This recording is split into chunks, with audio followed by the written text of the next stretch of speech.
Hello friend, Bihar PSC centre में आपका स्वागत है। तो फ्रेंड्स, मॉडर्न हिस्ट्री का क्लास हो रहा था और फ्रेंड्स तो डेली जो होता है 20 क्वेश्चन होता है। कल का जो है एक क्वेश्चन बच गया था, यहीं पे मतलब शट डाउन हो गया था। तो चलिए हम वहीं से स्टार्ट करते हैं। क्वेश्चन नंबर 220 से। प्रथम भारतीय नोबेल पुरस्कार विजेता थे। तो प्रथम जो नोबेल पुरस्कार विजेता हो जाएंगे वे हो जाएंगे रविंद्रनाथ टैगोर। अब चलते हैं क्वेश्चन नंबर 221 आज का।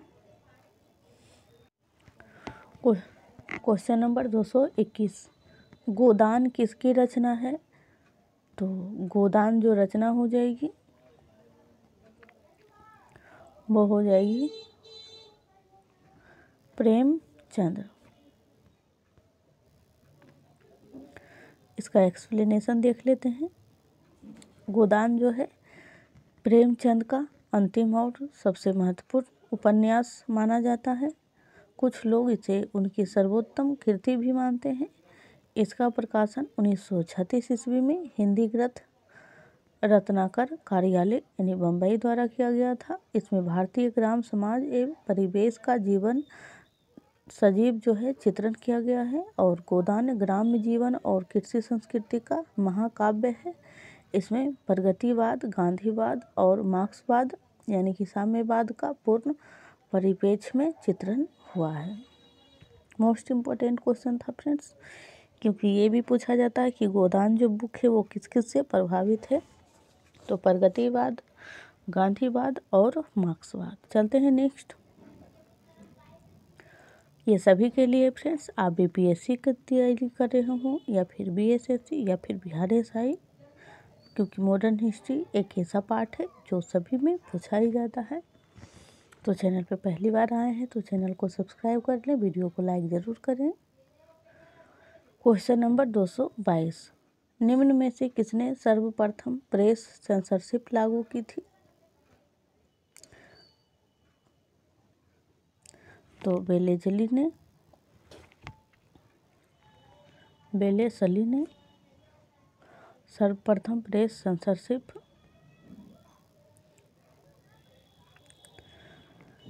एक्सप्लेनेशन। भारत के गवर्नर जनरल लॉर्ड वेलेस्ली ने 1799 में सबसे पहले प्रेस सेंसरशिप लागू की तथा समाचार पत्रों का प्रक्षेपण अधिनियम पारित किया गया और 1818 में लॉर्ड हेस्टिंग ने इस अधिनियम को समाप्त कर दिया।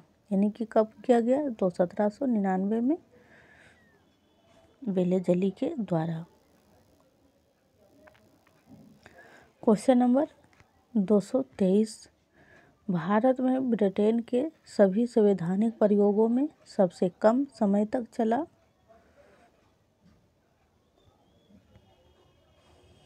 तो इसका जो राइट आंसर हो जाएगा 1909 का इंडियन काउंसिल एक्ट यानी भारत शासन अधिनियम।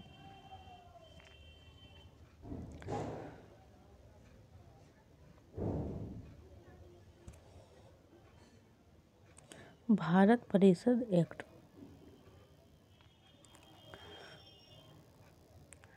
भारतीय परिषद अधिनियम 1909 जो है, जिसे सामान्यतः मार्ले मिंटो सुधार के रूप में जाना जाता है, यूनाइटेड किंगडम की संसद के एक अधिनियम के रूप में लाया गया था, जिसके द्वारा ब्रिटिश भारत का शासन में सीमित रूप में भारतीयों की भागीदारी बढ़ाने हेतु प्रबंध किया गया था। चलते हैं नेक्स्ट। क्वेश्चन नंबर 224 फ्रेंड्स, निम्नलिखित में से कौन सी घटना सबसे पहले हुई है?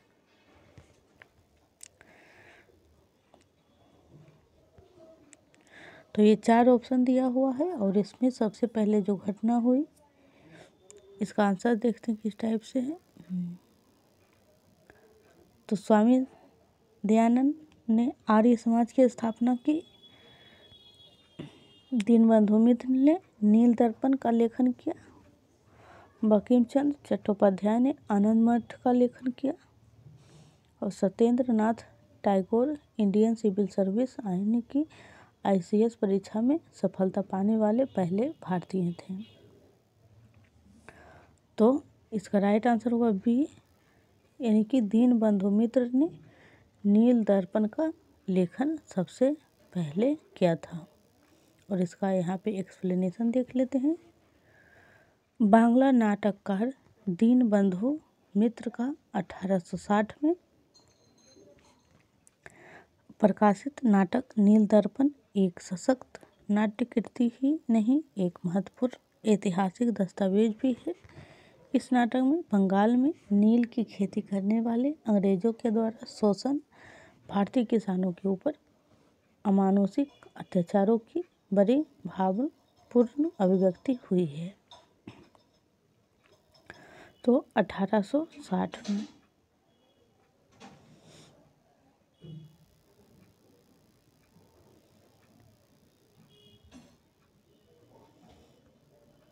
चलते हैं नेक्स्ट।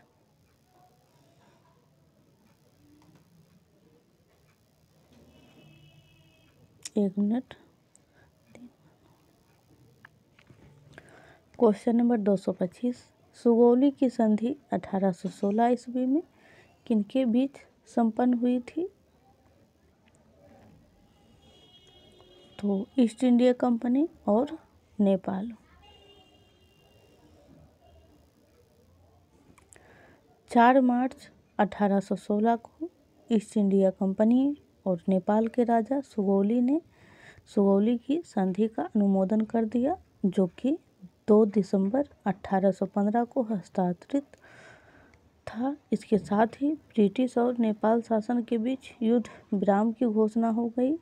2 साल लंबे चले युद्ध के बाद हुए इस संधि में बंटवारे की बू आ रही थी।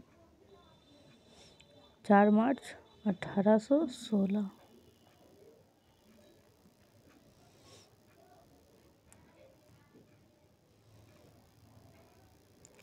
Question number 226।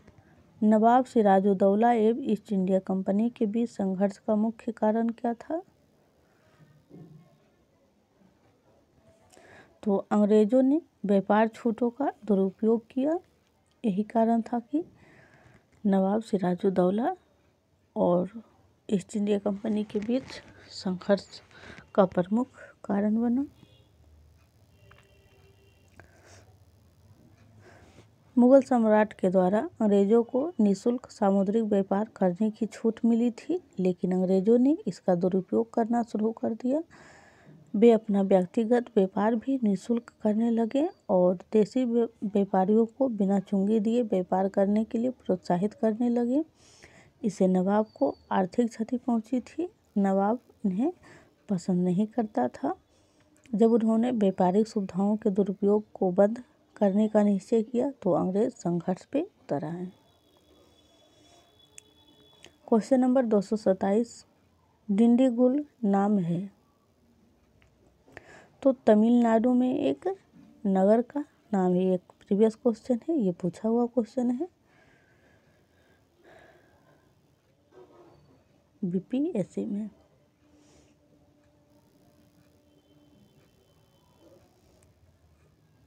डिंडीगुल शहर तमिलनाडु राज्य में स्थित है। डिंडीगुल के नाम की उत्पत्ति 2 शब्दों थिंडू अर्थात तकिया और कल अर्थात पत्थर से मिलकर हुई है। इसका संबंध उन नग्न पहाड़ों से है जहां से शहर दिखता है।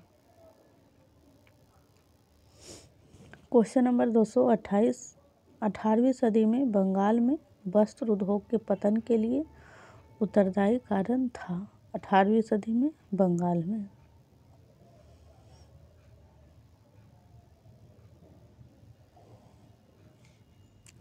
ब्रिटेन को निर्यात करने वाले माल पर उच्च तटकर, यानी कि ब्रिटेन से जो सब वस्तुएं आती थी उस पर कम टैक्स लगाया जाता था ताकि उसका व्यापार बढ़ सके और सस्ता हो सके, और जो भारत से जाने वाली होती थी उस पर सर्वाधिक टैक्स लगाया जाता था, जो कि भारत की वस्तुएं महंगा हो जाने के कारण इसका बिक्री उस प्रकार से नहीं हो पाता था। इसलिए धीरे धीरे वस्त्र उद्योग जो है पतन की ओर बढ़ी।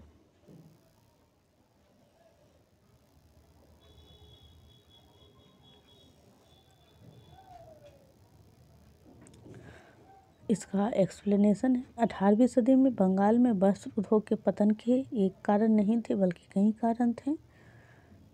ब्रिटेन को निर्यात करने वाले माल पर उच्च टटकर, दूसरा भारत में मुक्त व्यापार प्रणाली को थोपना, तीसरा भारत से कच्चे माल का निर्यात, और फोर्थ भारतीय माल पर आते जाते समय कर, यानी आने वक्त भी और जाने वक्त भी, और 5 भारतीय शिल्पियों को अपने रहस्य देने के लिए बाध्य करना, और 6 लंकाशायर व मानचेस्टर की सूती माल की प्रतिस्पर्धा।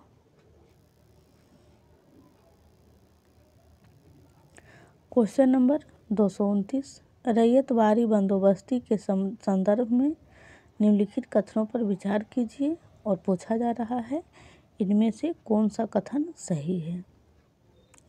और रैयतवारी बंदोबस्ती व्यवस्था के बारे में, तो पहला जो है ऑप्शन, किसानों द्वारा लगान सीधे सरकार को दिया जाता था।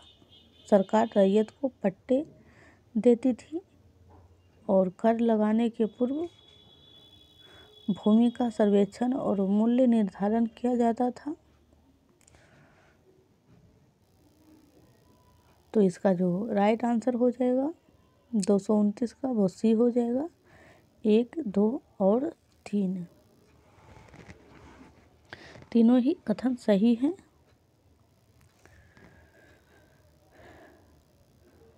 किसानों द्वारा लगान सीधे सरकार को दिया जाता था और सरकार जो है रैयत को पट्टे देती थी और कर लगाने के पूर्व भूमि का सर्वेक्षण और मूल्य निर्धारण किया जाता था।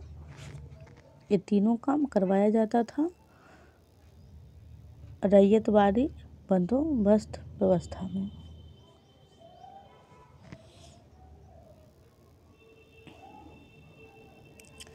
क्वेश्चन नंबर 230, अलीगढ़ मुस्लिम विश्वविद्यालय की स्थापना किसने की थी।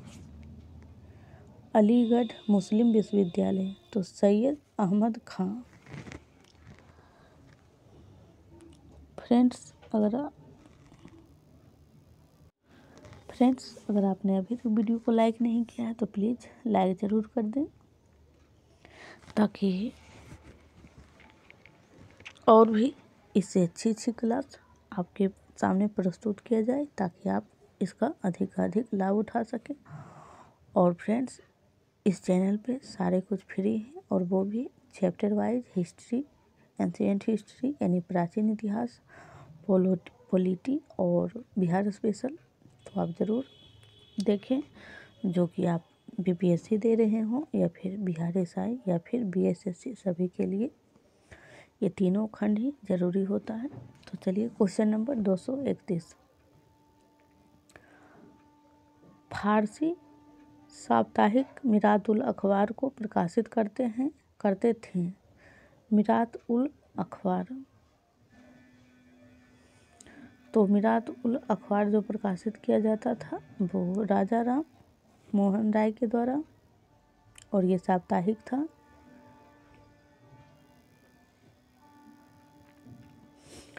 नव जागरण के अग्रदूत, सुधार आंदोलन के प्रवर्तक और आधुनिक भारत के पिता एवं नव प्रभात का तारा के नाम से विख्यात राजा राम मोहन राय ने 1822 ईस्वी में फारसी भाषा में मिरात उल अखबार प्रकाशित किया। उन्होंने 1821 ईस्वी में बंगाली पत्रिका संवाद कुमोदी का भी प्रकाशन किया, और राजा राम मोहन राय को भारतीय पत्रकारिता का अग्रदूत के नाम से भी जाना जाता है। तो इनके जो पत्रिका हैं वो 1821 में संवाद कुमोदी और 1822 में मिरात उल अखबार। ये मोस्ट इम्पोर्टेंट है, क्योंकि ये जो क्वेश्चन है वो एग्ज़ाम में कई बार पूछा जा चुका है। क्वेश्चन नंबर 232, इनमें किस प्रख्यात समाज सुधारक ने ज्ञान योग, कर्म योग तथा राजयोग नामक पुस्तिकाएं लिखी हैं। तो ये जो पुस्तक लिखा गया है स्वामी विवेकानंद के द्वारा, ये भी पूछा हुआ है फ्रेंड्स। ज्ञान योग, कर्म योग और राजयोग। स्वामी विवेकानंद ने ज्ञान योग, कर्मयोग और राजयोग नामक पुस्तकें लिखी हैं और 1893 ईस्वी में वे शिकागो यानी जो कि अमेरिका में पड़ता है, जहां उन्होंने वर्ल्ड पार्लियामेंट ऑफ रिलीजन यानी विश्व धर्म संसद में अपना सुप्रसिद्ध भाषण दिया था और 1897 ईस्वी में इन्होंने रामकृष्ण मिशन की स्थापना की।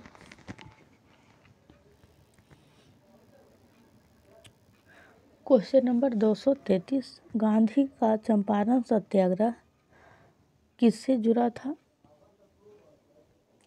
तो तिनकठिया से जुड़ा हुआ था।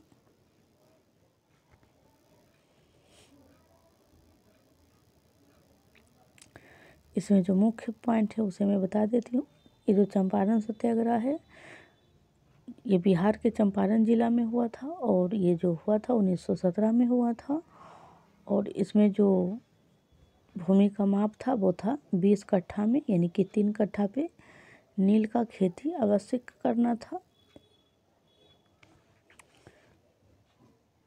चलते हैं next. Question number 234, British Bharat के इतिहास में निम्नलिखित घटनाओं पर विचार कीजिए। ब्रिटिश भारत के इतिहास में निम्नलिखित घटनाओं पर विचार कीजिए। और पूछा जा रहा है उपयुक्त घटनाओं का सबसे पहली घटना से प्रारंभ करते हुए सही कालानुक्रम, यानी पहले कौन घटा उसके बाद कौन घटा। तो सन्यासी और फकीर विप्लव, संथाल विप्लव, नील विद्रोह और बिरसा मुंडा विप्लव।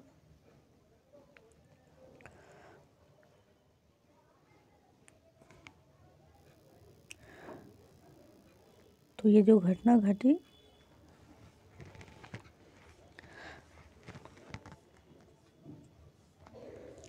पहले तो एक हो जाएगा, मतलब ये सीक्वेंस में ही दिया हुआ है फ्रेंड्स। तो इसका जो आंसर होगा 1, 2, 3 और 4।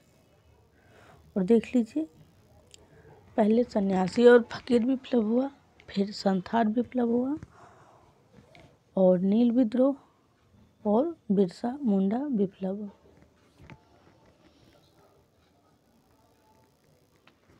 क्वेश्चन नंबर 235, 1857 के विद्रोह का नेतृत्व बिहार में किसने किया था? तो कुंवर सिंह।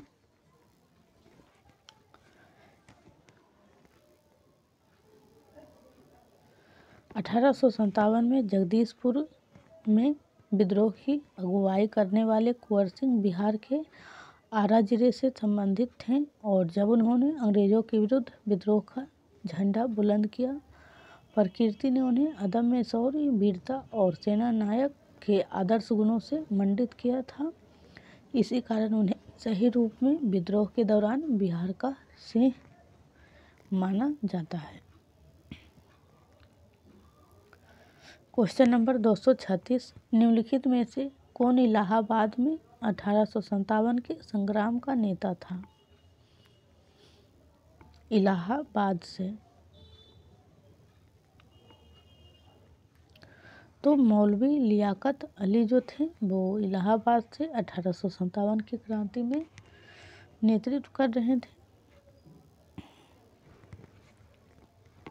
मौलवी लियाकत अली का जन्म इलाहाबाद के महगांव नामक गांव में हुआ था और 1857 ईस्वी में उन्होंने इलाहाबाद से स्वतंत्रता संग्राम की लड़ाई अंग्रेज़ों के खिलाफ लड़ी और मौलवी लियाकत अली नामक एक कट्टर स्वतंत्रता भक्त जल्दी ही उस क्रांति का नेता थे। क्रांति के महानायक मुगल सम्राट बहादुर शाह जफर के आह्वान से प्रेरित होकर 1857 के गदर में कूद पड़े और इलाहाबाद से विद्रोह का नेतृत्व किया।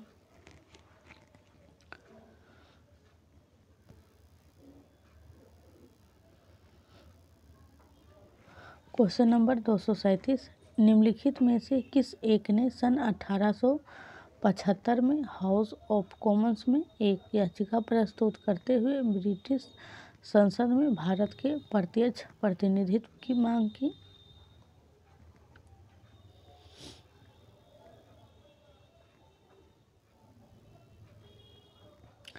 तो इसका जो राइट आंसर हो जाएगा वो हो जाएगा पूना सार्वजनिक सभा।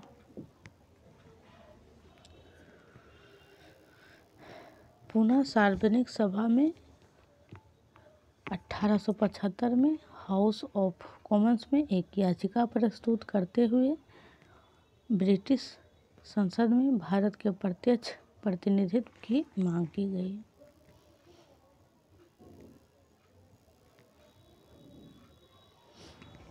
अठारह सौ 70 में एम.जी. रानाडे और जी.बी. जोशी द्वारा स्थापित पूना सार्वजनिक सभा ने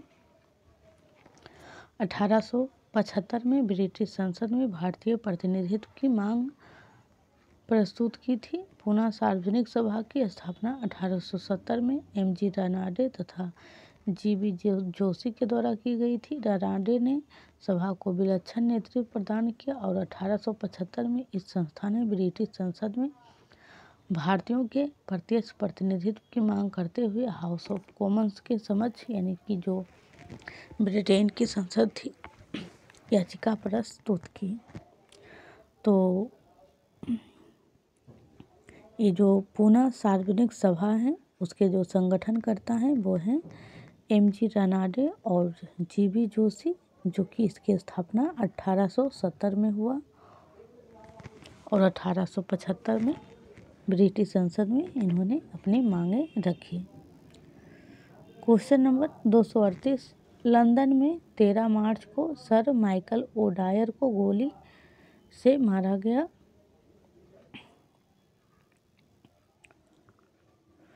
तो इसका राइट हो जाएगा उधम सिंह ने लंदन में 13 मार्च को सर माइकल ओडायर को, जिन्होंने 1919 का जो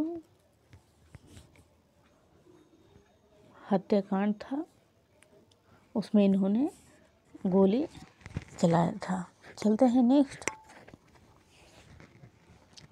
जलियांवाला बाग हत्याकांड 13 अप्रैल 1919। मार्च 1940 में पंजाब के क्रांतिकारी नेता उधम सिंह ने जलियांवाला बाग के नरसंहार का बदला लेने के लिए इस हत्याकांड के समय पंजाब के गवर्नर रहे सर माइकल ओडायर की लंदन में हत्या कर दी थी, जिसके लिए उन्हें गिरफ्तार और मृत्युदंड भी दिया गया। और कब क्या था? तो 1940 में, और घटना जो हुई थी 1919 में, यानी कि 20-21 साल के बाद। क्वेश्चन नंबर 239, किसने ऑल इंडिया मुस्लिम लीग की स्थापना की थी? ऑल इंडिया मुस्लिम लीग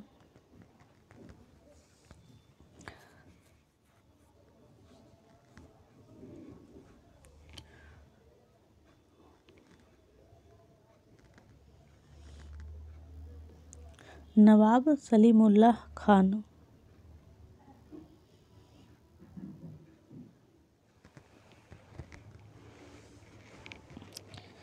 चलते हैं नेक्स्ट,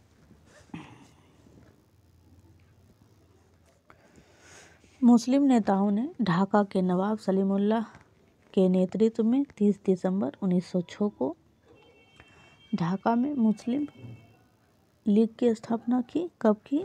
तो 30 दिसंबर 1906 में। और सलीमुल्लाह का मुस्लिम लीग के संस्थापक व अध्यक्ष थे, जबकि प्रथम अधिवेशन की अध्यक्षता मुश्ताक हुसैन ने की। और इस संस्था का प्रमुख उद्देश्य भारतीय मुस्लिमों में ब्रिटिश सरकार के प्रति भक्ति उत्पन्न करना और भारतीय मुस्लिमों के राजनीतिक व अन्य अधिकारों की रक्षा करना। चलते हैं नेक्स्ट,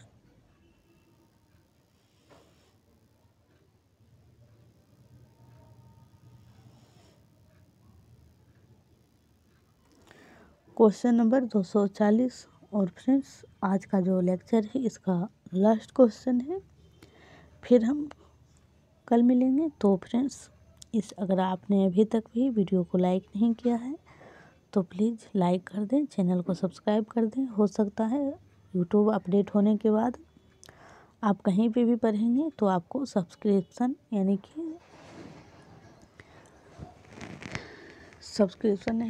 कि मेंबरशिप लेना पड़े, तो इसके लिए आपको शायद पैसे कट सकते हैं। लेकिन आप अगर पहले चैनल को सब्सक्राइब कर देंगे तो ऐसा कुछ नहीं होगा। तो चलिए क्वेश्चन नंबर 240। लॉर्ड हार्डिंग ने बंगाल विभाजन जिस वर्ष रद्द किया है,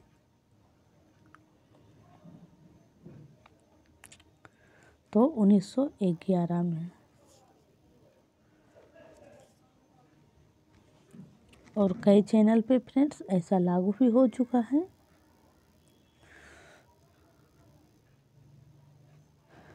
एक्सप्लेनेशन। ब्रिटिश सम्राट जॉर्ज पंचम के स्वागत में आयोजित दिल्ली दरबार में 12 दिसंबर 1911 को सम्राट के बंगाल विभाजन को रद्द घोषित कर दिया और बंगाल का एकीकरण 1912 में संपन्न हुआ। और इस समय लॉर्ड हार्डिंग द्वितीय भारत के वायसराय थे।